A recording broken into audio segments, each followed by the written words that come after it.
السلام عليكم ورحمة الله وبركاته. مساء الخير عليكم يا أحلى وأجمل متابعين. قبل لا أبدي بالحلقة مال اليوم صلي لي على الحبيب المصطفى. اذكروا لي الله يا جماعة الخير. اليوم رحلتنا طويلة جدا ومرعبة، فلازم تروح المطبخ تجيب شاي ولا نسكافيه ولا قهوة، الشي اللي يعجبك واللي تحبه. وإذا كنت جوعان أكل لك حاجة أو جيب حاجة يمك تتسلى بيها. طبعا بداية الأمر من كنت صغير عشت طفولة غير عادية وتختلف عن الأطفال الباقين. عشت طفولتي مجرد قراءة، يعني واجباتي، وأرجع باوع على التلفزيون، غير الأطفال الباقين.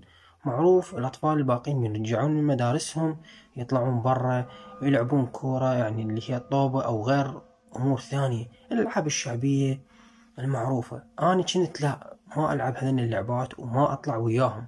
كنت دائما انطوائي ومنعزل، حتى بالمدرسة ما أختلط ويا الطلاب، يعني كانوا حتى ما يجون يمازحوني ولا يجون يمي، وهذا الشيء أنا كنت مرتاح بيه وما أريده. أهلي كانوا يخافون علي، أخاف أتمرض أو يصيبني فتشي. من المهم مشت الأيام وعدت وأني مستمر على هذا الشيء. أرجع من المدرسة أسوي واجباتي، أكتب، أقرأ، أرجع أقعد على التلفزيون ساعات طويلة. وكان أبوي أبد يقول لهم عوفوه براحته ما عليكم به، وأنا أطلع وأقلب من قناة لقناة. كان هنا كلنا 3 قنوات أو 4 قنوات أزيد شي. المهم يوم من الأيام كل شي تهدم من عطل التلفزيون مالتنا. عطل التلفزيون مالتنا كأنه صار عندي عزا بالبيت، ما أعرف شنو اللي أسويه.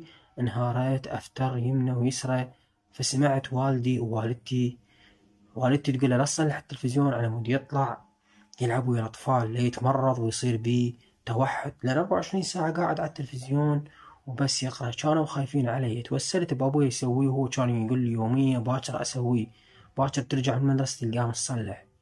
واستمريت تقريبا أسبوع وأنا ما متأقلم على الوضع الجديد، وبنفس الوقت حاولت أطلع وألعب ويا الأطفال، بس شفت الأشياء اللي جاي يلعبوها سخيفة جدا وما بيها أي متعة. كنت أتمتع أكثر بالتلفزيون، كنت أشوف، يعني اعتبرت التلفزيون إنه هو نافذة على العالم. بذاك العمر كنت صغير وأشوف يعني أي شيء أشوفه بالتلفزيون مباشرة أصدق بيه، ومباشرة أقول هو هذا الشيء الحقيقي، حتى إذا فيلم كنت دائما أصدق بيه. المهم ويوم من الأيام طبعا أني والدتي قالت راح ننظف لك الغرفة مال جدك الله يرحمه وتصير إلك وتصير غرفتك وحدك، لأن بذاك الوقت كنت أنا وأختي ننام بغرفة وحدة، ومن كبرنا شوية لازم يعزلونا واحد عن الآخر لما كل واحد ياخذ خصوصيته. وطبعا أختي خلوا لها الغرفة جوا، وأنا قالوا لي تاخذ غرفة جدك اللي هي كانت فوق بالطابق الثاني. طبعا صعدت ويا أمي فرحان لأن راح تصير عندي غرفة وحدي وأقدر أسوي أي شيء أريده بيها. صعدت للغرفة فوق، من فتحة الباب كانت أول مرة بحياتي أدخل بهيج غرفة، وأول مرة بحياتي أدخل هاي الغرفة لأن هي مقفولة من سنين طويلة، وكان والدي ما يقبل أحد يدخل بيها. شي كانت الجدي. حد الآن أتذكر الغرفة من أول ما فتحناها كانت الغرفة مرتبة جدا بس بيها تراب، يعني كل الغراض اللي عليها تراب، وكان المفتاح عند والدي ما يقبل أحد يصعد بيها نهائيا. ولقيت نظارات محطوطات على طاولة، وعرفت النظارات جدي لأن أنا أتذكر شكله وشايفه حتى بالصور عندنا. المهم بس الغرفة اللي عجبني بيها لقيت يعني مكتبة، يعني تقدرون تقولون إنه هي مترين الطول مالها والارتفاع مترين ونص تقريبا بطول ارتفاع الغرفة. كانت متروسة كتب، متروسة كتب، يعني الكتب اللي تريدوها انتو. فوالدتي قالت هذا كله راح نطلعه، قلت لهم لا هاي اريدهن اني مال الكتب تخلوا لي اياهن. اجا والدي قال لنا نخليهن بس بشرط ما عليك بيهن ولا تقرا بيهن لان انت عمرك صغير ومن تكبر راح تقدر تفهم الكلام البيهن، ما ردك تضيع وقتك نهائيا، انت عليك بدراستك. ووافق يخلي لي المكتبة بالغرفة. سوينا بعض التعديلات بيها، السرير ظل نفسه، الطاولة مال جدي ظلت نفسها، حتى النظارة قلت له شيلها خليها هاي مال جدي ما راح احركها من النوم، وباقي الأغراض طلعناهن ونظفناها. وصارت إلي غرفة ونمت بيها ليلة وليلتين و3 والأمر جدا طبيعي. أمارس حياتي يومية، بس قمت أني من أرجع من المدرسة مباشرة أصعد فوق أقرأ واجباتي، أنزل آكل وأرد نومة اللاخ أصعد للغرفة. من كنت أصعد للغرفة كنت أقرأ بالكتب اللي محطوطة بيها. يعني اكتشفت أشياء موجودة بهاي الكتب وعلوم موجودة بهاي الكتب مستحيل شخص يقدر يفهمها بسني، يعني بعمري بذاك الوقت. فقمت يعني دائما من يجون أشخاص على أبوي كبار وأقعد أنا وياهم مثلا ويحجون كلمة وأقاطعهم أني، كانوا ما يقولوا لي أنت صغير لا تقاطعنا، كانوا يظلون صافنين علي ويقولون لأبوي الكلمة الشهيرة، يقولوا له إنه ابنك عقله أكبر من جسمه أو أكبر من عمره. كنت دائما أحاورهم، صار عندي علم من هاي الكتب اللي أنا دائما أقراها وأستفاد من عندها. طبعا الأمر جدا كان مسليني، وبنفس الوقت كنت يعني أحب من أحد يمدحني بهيج مدح، من يقول لي إنه أنت تفهم، إنه أنت إلك مستقبل. بس هاي الكتب غيرت هواي نظرات إلي، طبعا غيرت نظرات جدا صعبة وجدا عميقة بالحياة. ومن هاي النظرات اللي غيرتها قراءة الكتب إلي هي أشياء عن العالم الموازي والأبعاد الكونية والجن والإسقاط النجمي وغيرها وغيرها. كل هاي الأمور كنت أقراها أني وكنت ما مصدق بيها اللي موجود بالكتب، وكنت أقول هاي مجرد خزعبلات. طبعا لحد ما كبرت قمنا نلتقي بقهوة نتحاور بيها، يعني يجيبون اثنين مثلا متعاندين على شغلة ويقعد واحد يعني عنده دليل يحط اللاخ، وهنا تبدي مثل المحاورة والمناظرة. هاي كنت يومية أروح بيها القهوة. يوم من الأيام رجال كبير بالسن طاعن، يعني أنا استهزيت بشغلة وقلت له ماكو وجود للجن حاليا، قلت له انطيني إثبات على هذا الشيء، وقال لي السحر وجاب من القرآن. بعدين قال لي أنت تريد توصل فكرة أنه أنت تريد تلحد أو تترك الإسلام؟ قلت له لا، قلت له أنا انطيني شيء ملموس، انطيني دليل، انطيني كذا. فقمت أنا وياه نتحاور، وقال لي كلمة مباشرة أني، قال لي أنت تعرف كل شيء بالقرآن، قاري كتاب القرآن؟ قلت له إيه قاري. قال لي منو الملكين اللي سيدنا من راد عرش بلقيس، من الملكين اللي قالوا له نجيبهم؟ قال لي الصافن ما أعرف أجاوب على السؤال لأن أسمائهم ما مذكورة بالقرآن يعني. وغير هذا الشيء أنا ما كنت متوقع راح يسألني السؤال. قال لي يجوز يكونون إنسان بقوة خارقة، هو هسه إنسان كان إنسان يعتبر عنده قوة خارقة، رب العالمين انطاه سخر للجن، تنكر هذا الشيء؟ قلت له لا. فمثل اللي شلون تقولون إنه خلاني بزاوية حرجة أو زاوية ظلمة ما قدرت أجاوبه. المهم فقلت له ذاك وقت وهذا وقت، هذا السؤال اللي تهربت من عنده أنا. قلت له هذا وقت وذاك وقت، إذا أنت عندك شيء أو دليل على وجودهم أو تقدر تخليني أشوفهم أو أستمع لهم. قال لي أنت موافق يعني بأي شيء؟ قلت له أنا موافق. قال لي راح أخليك تشوفهم عيانا بيانا بعينك وحتى تكلمهم، بس بعدين لا تلوم إلا نفسك. بدأ عود يخوفني بالكلام، بديت أنا أضحك، عاف الجلسة وطلع هو. وطبعا معروف اللي ينسحب هو اللي راح يخسر بالمناظرة. وطلع، كانوا اللي يجون وياي دائما يمدحون بي ويقولوا لي أنت الأول واحد وأنت يعني أكثر واحد يتثق العالم بكلامه، وقامت العالم تعرفني من أجل القهوة. أي شخص أناظره وأنا عمري صغير والباقين كلهم كبار، بسبب العلم اللي أخذته من الكتب اللي موجودة عند جدي. صدق وراها ب3 أيام وهاني قاعد بالقهوة بهذا اليوم، كانت ماكو مناظرة، ماكو أحد نتناظر وياه.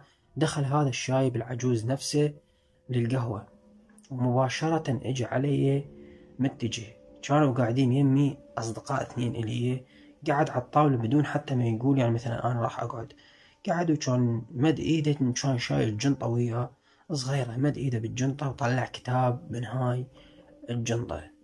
شال الكتاب وخلاه على الطاولة وقال لي هذا الكتاب اسمه علم الكتاب، هذا الكتاب راح يخليك تؤمن بوجود هاي الأشياء مثل ما وعدتك أني وفيت. فقال لي أنت موافق؟ شلت الكتاب وقلبت بيه وفتحته فتحة يعني بسرعة، طوعت عليه مقتطفات. قلت له إن شاء الله أقرأ، وعافني وطلع. طبعا رجعنا للبيت، أخذت الكتاب وياي حطيته بالرف اللي موجود عندي، وكالعادة نسيته ما أقرأ به نهائيا، لأن كنت مسوي يعني وقت إلي مخصص كل كتاب أكمله وأرجع أخليه بمكان أنا ما قاريه. المهم ظليت لحد ما يوم من الأيام يمكن ورا شهرين يلا تذكرت، والرجال ما شفته نهائيا بعد.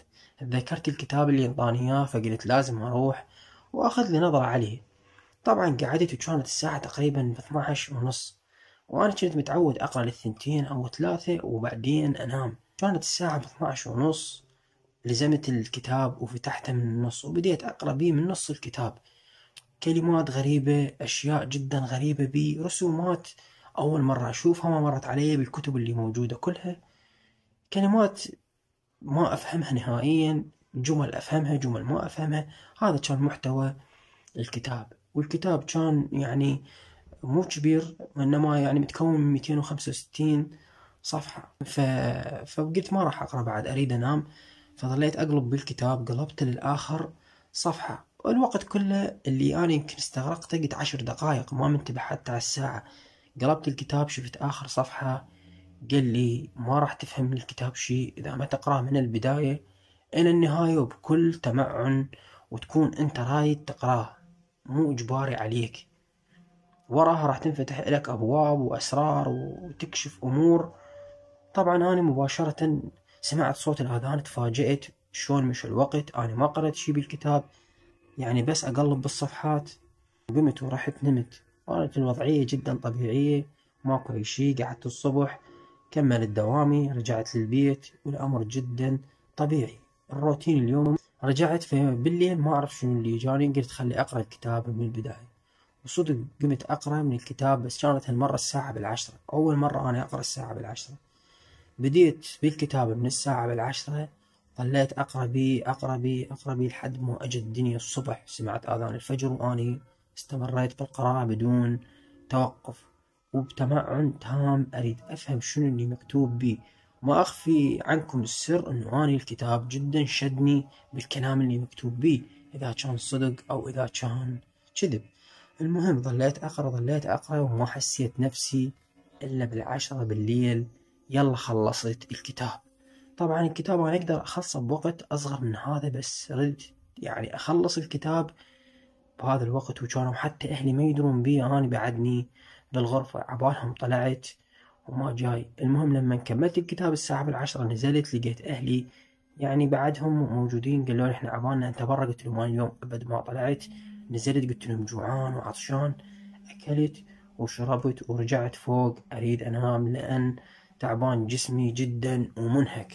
لما صعدت فوق مباشرة نمت وغفيت. لما غفيت شفت رجال شايب ما شايفه قبل، بس ينطى شبه من هذا اللي انطاني الكتاب، شكله مرعب، واقف قدامي بالغرفة ومأشر على الأخزان اللي بيها كتب أو المكتبة مالتي أو مال جدي الموجودة، ومأشر على هاي، وكان يردد بكلام غير مفهوم. واني كان راسي مصدع جدا من صوته المزعج، وما اعرف شنو اللي جاي يتكلمه. وبعدين مرة واحدة صرخ بوجهي وقال لي اقرأ الكتاب الغموض، اقرأ كتاب الغموض والأسرار السوداء. ما أعرف هذا الكتاب موجود عندي ولا ما موجود. بعدين صحيت من الحلم الصبح، وكنت انه انا جاي احلم وماكو هيج موضوع وماكو هيج كتاب يمكن. طبعا رجعت مارست حياتي الطبيعية، رجعت للقهوة.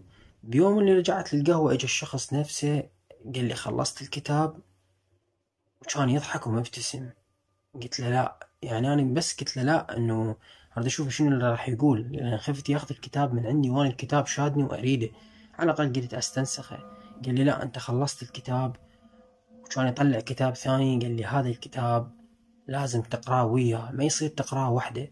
انطاني الكتاب بدون اسم، بدون اسم مؤلف، بدون عنوان، بدون كل شيء، من اول صفحة لاخر صفحة. كان الجلاد مالته لونه اسود جلد، تفتحه مباشرة تقرا بيه، مكتوب يعني رقم 1 الصفحة وتقرأ. أخذت الكتاب وياي وبديت أقرأ بيه، والكتاب هذا أغرب من ذاك ب10 مرات، ولا كلمة فهمتها بيه، ولا كلمة حرفيا. كلمات كلها غريبة، كلمات بسيطة لذولا يعني مثلا تستعان بيهم كذا شغلة. كتاب يعني نوعا ما مال سحر، بس ما افتهمت من عنده أي شيء. وكان الرسومات مالته تقريبا كل 3 صفحات ألقى رسمة كبيرة على قد الورقة بصفحتين، وشي يكمل شي، وكل وقت لازم تسوي بيه هيج شغلة. الأيام القمرية والشمسية والعدد والأحرف، كل هذا موجود بهذا الكتاب، يعني ما راح تقدر تسوي أي حاجة بيه إذا مو بوقتها اللازم. طبعا وشدني الكتاب وكملته بيومين، وكان حجمه هو صح صغير بس كان سميك جدا. كملت الكتاب هذا، وراها الكتب اللي محطوطة يعني بالخزانة. أنا كنت هذا الكتاب الأول اللي انطاني إياه محطوط وياهن. مرة واحدة اشتعل نار بالمكتبة هاي، والكتاب الوحيد اللي احترق هو هذا. جاني وبداية الأمر كنت أشتم ريحة دخان بالمكان وأتلفت يمنى ويسرى. أنا ما أدخن، أي شي عندي يشتعل بالغرفة ماكو. اشتعل الكتاب وحده واشتعل النار، وقمت سحبت لا يحرق الكتب الباقية. لقيت الكتب الباقية ما متأثرة، أي شي ماكو بس هو. وطبعا أطفي بيه وأريد وظل مشتعل، وشمرت على الأرضية اللي كانت هي من الكاش، يعني ما كانت مفروشة الغرفة، لحد ما اشتعل تماما تماما. اشتعل ما ظل من عنده ولا قطعة. والكتاب الثاني لا موجود على السرير مالتي وكان مطبوق. التفتت على السرير أباوع على الأرضية، أباوع على الخزانة مال الكتب، ما أعرف شنو اللي صار، من اللي شعل النار، شلون هذا الشي يصير. اكو امر خارق بالموضوع واني ما اعرف شنو اسوي. وبعدها افتريت على السرير، باوعت الكتاب اللي موجود وحده بدا ينفتح وتتقلب الصفحات، وانفتح وبدا وقف على صفحة. تقربت عليه خايف ومرعوب من الشي اللي جاي يصير وياي. وطبعا كانت الانارة بالغرفة موجودة، لان كنت مشغل ضوء واحد بزاوية الغرفة اللي هو احنا نسميه اللي يسمونه الاباجورة او التيبلام، ما اعرف شو يسمونه بلغتكم. اضاءة خافته موجودة. فبهالأثناء سمعت شخص يقول لي أقرأ الصفحة بتمعن جيدا. ما أعرف شو أسوي، أرد التفت ورايا خايف.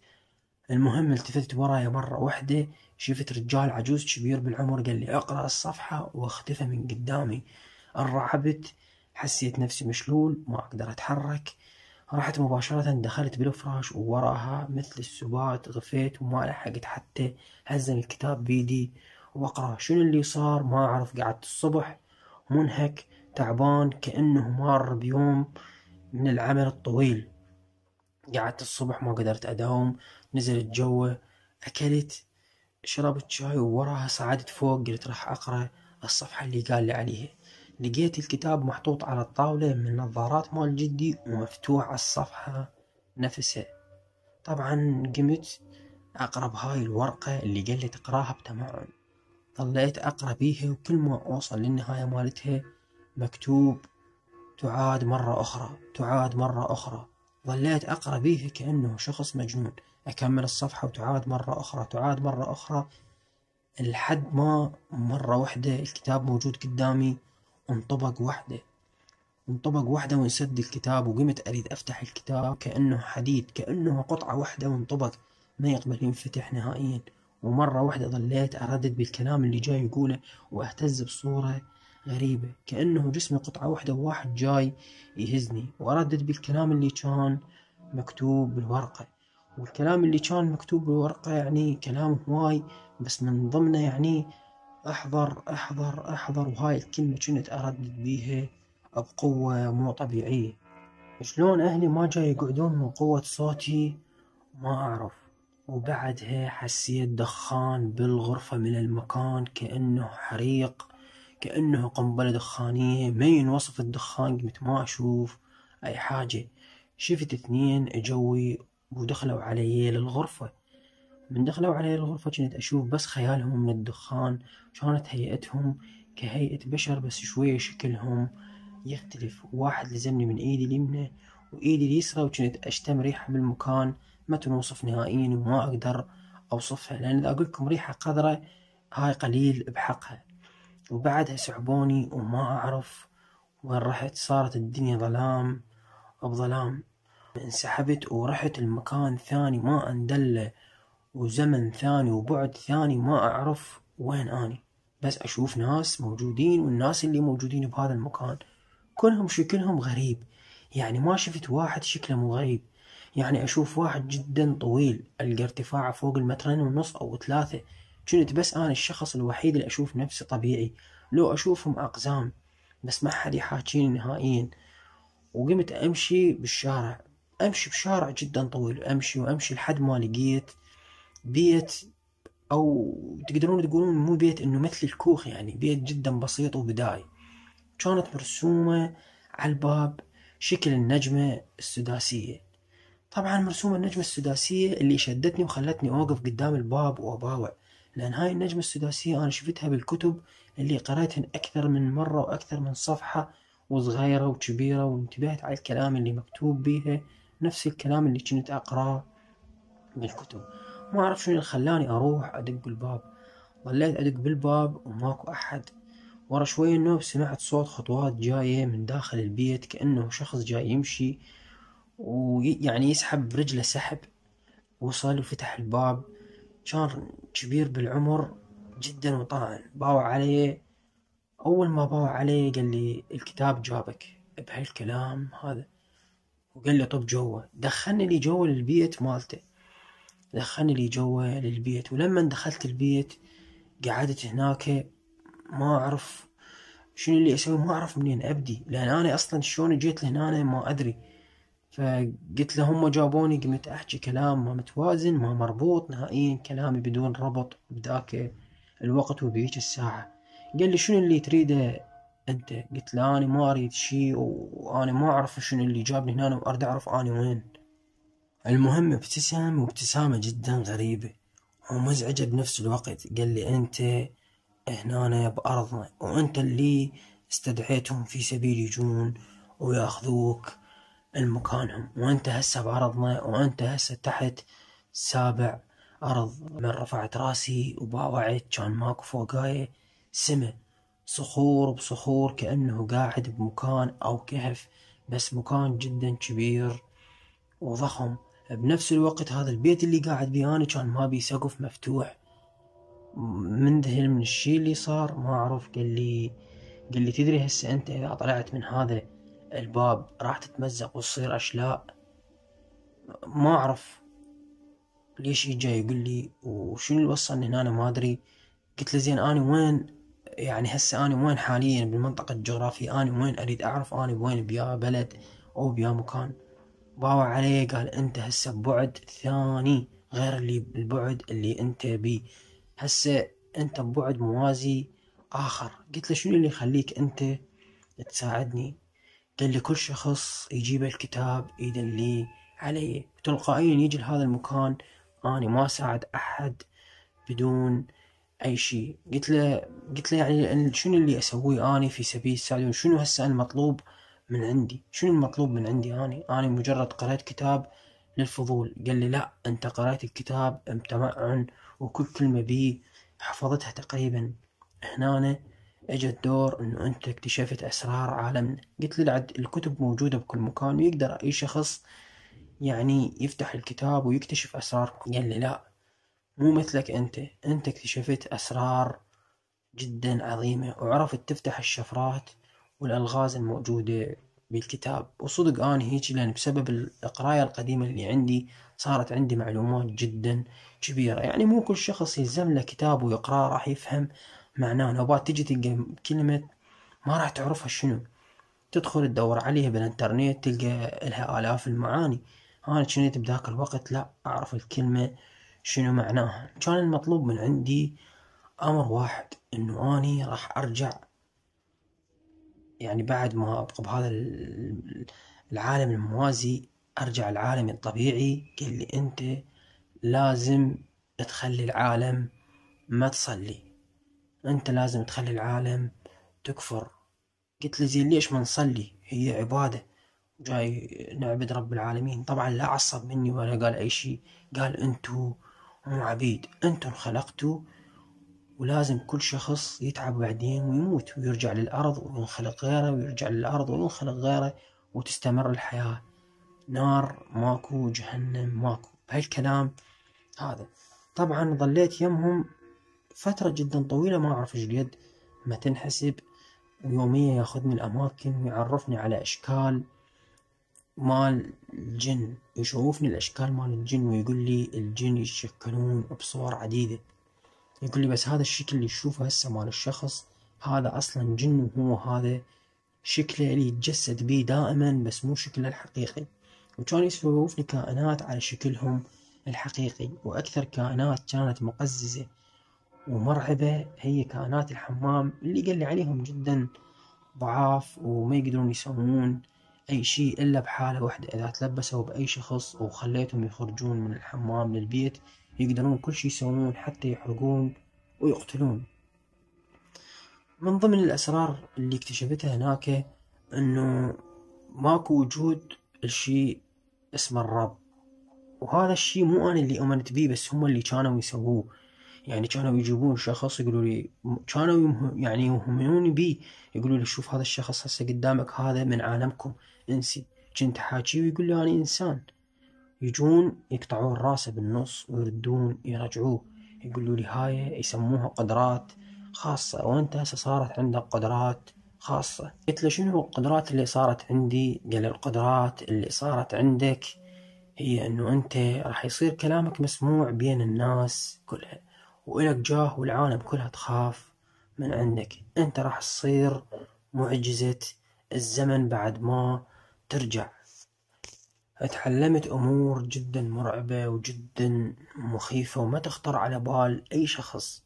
يوم من الايام من هو يطلعني دائما، ما كنت اطلع وحدي، طلعني يشوفني اشياء، يدليني بامور، يعلمني على كلمات اقولها اقدر استحضر بيها جن، واقدر اسوي اي امر اريده اني. قال لي لان انت صرت واحد من عندنا ولازم تصير عندك هاي القدرات اللي موجودة عندنا. طبعا من كان يطلع وياي كانوا يطلعون من وياي اثنين وراي واثنين قدامي واثنين بصفحة واثنين منا واثنين موجودين فوقاي طايرين بالسما حرفيا، بس قريبين من عندي.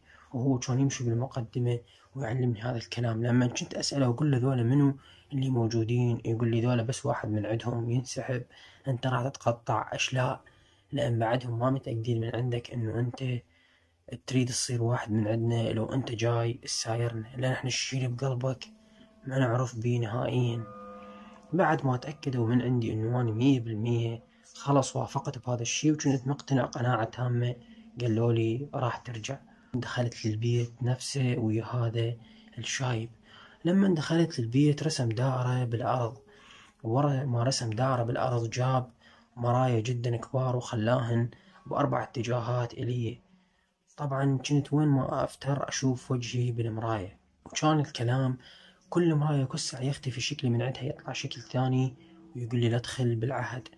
واحد يقول لي ثاني ترى مصيرك الموت. وكل واحد كان يوجه لي كلمة من هاي الكلمات. وبعدها من شدة انه كسع يروح الوجه ويظهر وجه ثاني، حسيت نفسي بدوار وغثيان وظلمت الدنيا وسقطت بنص الدائرة اللي كان راسمها. وبعدها ظلام بظلام، وما صحيت إلا وأني بالمستشفى مشدود علي أجهزة بكل مكان بجسمي، فاتحين فتحة هنا يعني برقبتي إنه أنا يدخلوا لي من عندها أكل، ما أعرف أتنفس. ما اتفاجأت بالشي. أمي أول ما شافتني التموا الدكاترة علي يشيكون حالتي، بعدين قالوا لي إنه أنت كنت بغيبوبة لمدة 4 سنوات. يعني هل هذا الشي اللي شفته كله كان حلم ولا أنا كنت بعالم موازي؟ وطبعا هذا اللي شفته العجوز حذرني، قال لي لا تحكي لأي أحد بالشي اللي شفته، وراح تبدي تجيك رسائل من عندنا لما تصحى. وأنا ما كنت أعرف شنو يقصد، وهسه عرفت إنه أني صحيت من الغيبوبة.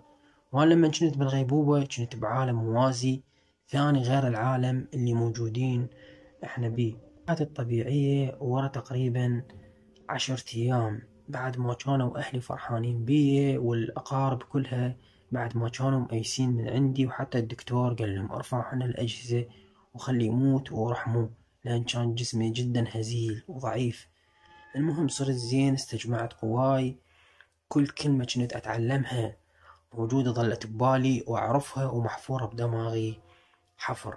ومن هنا بدت الرحلة مالتي. إذا تحبون تعرفون الرحلة مالتي لازم تتابعون الجزء الثاني، لأن ما أقدر أسوي لكم إياها على جزء واحد، وانتظروني غدا بالجزء الثاني إن شاء الله.